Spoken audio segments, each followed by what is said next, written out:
I'm Tom from DIY Life Tech, and this is a look at adjusting the belt tracking on the Xterra treadmill. So if you use your treadmill for a while, you might notice that the belt gets out of track. So you can see the distance from the belt to the side on the left and on the right, totally different. You might hear a grinding noise as you're walking, and you want to adjust that so that the belt is centered. So get out a 5mm Allen wrench. You should have had one included with the treadmill, or you can use one from your toolkit.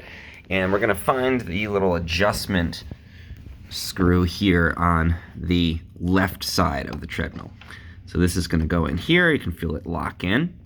To get started, we're going to set the belt speed to 3 miles an hour. So you want the belt to be moving while you're doing this, and then we'll say start.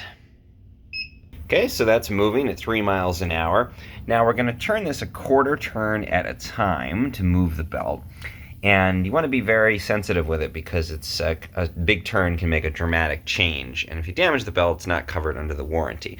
So little adjustments, and then give it a minute or two to stabilize after you make an adjustment.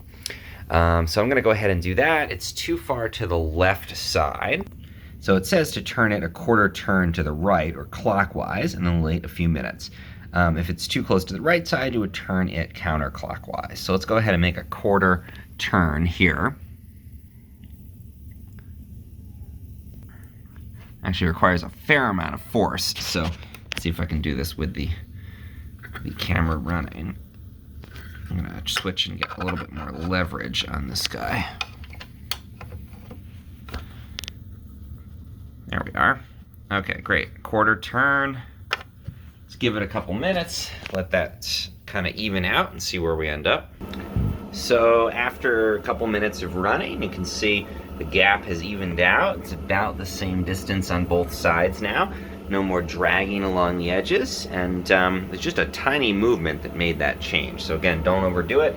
A little bit at a time. Give it some time to even out between, and you can easily get your belt centered again. You want to do that any time that it comes out of alignment, which will happen over time as you walk on the treadmill. If you found this helpful in any way, please subscribe to my channel. It really helps.